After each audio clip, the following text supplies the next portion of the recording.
they destroy you on a fucked up Kamikazes, right? kamikaze hand, and they beat you, with your pocket aces or whatever, and they caught a 2-4 on the table. That's ridiculous. Those kind of players kill me. Twig he pegged this guy right off the bat. He's like, I don't like this fucking guy. He's a douche. Right. Like, whatever. I didn't really pay him too much attention. Then when I start sitting down and talk with him, it was clear to me just by how he lived this lifestyle that he enjoyed suffering. He relished in pain. Sadomasochist? Yeah. He was the guy who wanted to be a victim, who wanted to wallow in that torture. And I asked him, I said, dude, you're doing all these things that are causing you pain. Why are you chasing suffering so much? Maybe it's too deep for that kind of conversation at the poker table, but just playing with this guy, like you said, going all in, raising, playing any hand, just, self-sabotaging himself. Yeah, and one of the best things is he went all in twice real quick on Friday night, and after we knocked him out, he sat for 3 hours. So what was there left to do but sabotage himself more? And he downed like a half a bottle of scotch. Holy shit, man. Yeah. This guy sounds like he's chasing. Well, this guy's not invited back, from what I understand. He got a little out of control. He starts screaming and yelling. He's the yell at the deck of cards guy. Yeah. Which brings back to the gym is, guys, when you're working out, you don't need to scream inside the gym. You don't need to grunt as loud as possible. Come on now. You don't. Unless you pull a muscle. Yeah. Or shut your mouth. Shit your pants. You don't need to be screaming. No one. Again, look at me. Look at me. Look how hard I'm working out. Anyway, yeah, this guy is. It's a sad situation. I don't have any animosity towards him, but I definitely, take pity on him. And if that's what he's going for, then he got it, because I feel bad for him, because I know he's got some fucking demons, damn gargoyles or something, in his past. But I think it's more like the Loch Ness Monster. Something, dude. Lucifer himself. I mean, don't you guys think that after a certain age, you kind of got to start, or stop blaming, like, your childhood, your parents, and how you grew up, and just kind of move on with your life? You're a man now. You're not a little kid. Because, like after 30, I think that's a good you age. get... 30's a good age. You've been living your own life for basically 10 years. Unless you're living in your mom's basement still. And you you name on either the Minute Maid. wallow in your sorrows for that 10 years, or you go out and find out who you're all about. But basically, even if you are living in your mom's basement, that's the choice you made. Why that kind of person will never get better is because there's people out there that will enable him to keep living that way. Right. There's people out there that want to save him. Oh, he's so sensitive. He's such a good guy.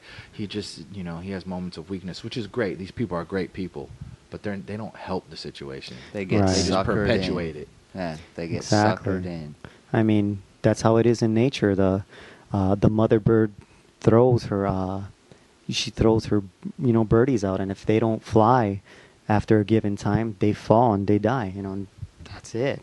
I've seen numerous shows on shit like that.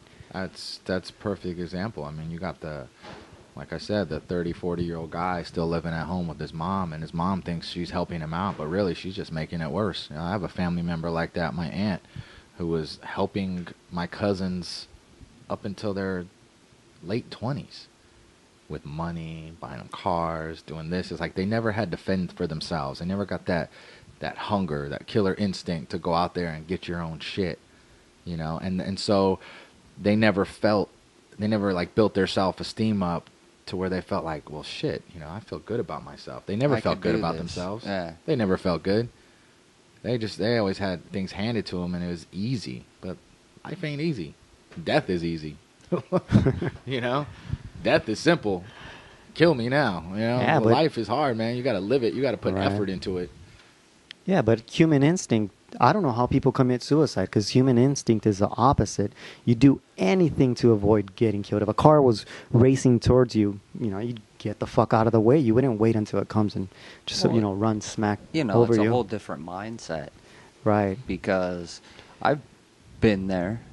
to where Well, that's you know, natural to have the thought, I have but certain to follow through. conditions that I'm not going to put any blame on, but I know how people get to that low of a point where it's like the pain is so bad of the daily grind and the bullshit that you never see getting better, to where it's like, it's not, oh, I want to kill myself and end my life.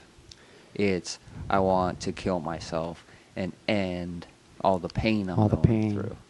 You know? Yeah, that's a tough situation. I mean, I can't speak from experience, but you know, I've had some low times in my life, but I've always thought, if before I kill myself, I'll just try another life. You know, like I'll just rebuild another life, move to some city far away. You know, move away from everybody you love. Just try something new. I mean, I'm not God, or you know, I don't have the answers, but I try to start over. I'm talking about from scratch. Chapter. Just you know, really Not a new throw book. everything out, and that's what I would do, or at least try it. And, I mean, you have nothing to lose. I had a girlfriend, my high school girlfriend, who, you know, you're young, man. I met her when I was 15, and so I joined the military, and I just knew that I was going to cheat on her, and I didn't want to do that, so I just broke up with her, saying, look, you know, I need to do this for myself. And so she insinuated that she was going to kill herself, and that really angered me, you know, because I felt like, first of all, you're going to get over the pain that you're feeling now. It's just temporary. Second of all, are you that fucking selfish that you would put your family and friends through all the pain of having to go through your funeral and mourn you, for the reason you're killing yourself is over me? Like, I don't even think I'm that special, like, to kill yourself. So I said, go ahead. I said, you kill yourself, I will never come to your funeral. I'll never speak to you again. Yeah, I'll never talk to you again. Right. I won't go to your funeral. I'll be pissed at you. You know, I think you took a coward's way out. You know, and I really don't think you mean it. I just think you're trying to manipulate me Into staying, into right? being with you. And really, you want me to stay with you as a hostage now? Now I'm with you because you might off yourself? Fuck you. Just holding you ransom and shit. Hostage. She was a terrorist. Yeah, I don't like to be manipulated like that. Yeah, that's pretty There fucked goes up. a reality TV show for you. What's that? Terrorists of Love. Yeah. People would watch that shit. People would watch that. It's pretty creative, Twig. How the hell did you come up with sperm donors? I mean, I at first it was kind of odd, and then I thought sperm donors, all right, you know. We're all And fathers. We're all fathers, donated and sperm at one point. right. So you know, You know, he's the only, Savvy's the only one who's still married. So basically, Painter, you and I just donated our sperm to get a kid. well, we're still sperm donors.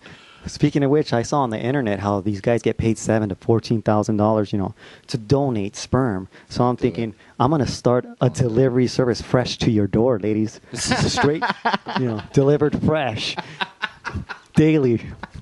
Be the painter's canvas. In a paint can. Delivered in a paint can. Your little sample can for you, not a huge, you know, Glidden, or was it Glidden? Is that a paint brand? Yeah. Damn, where'd I pull that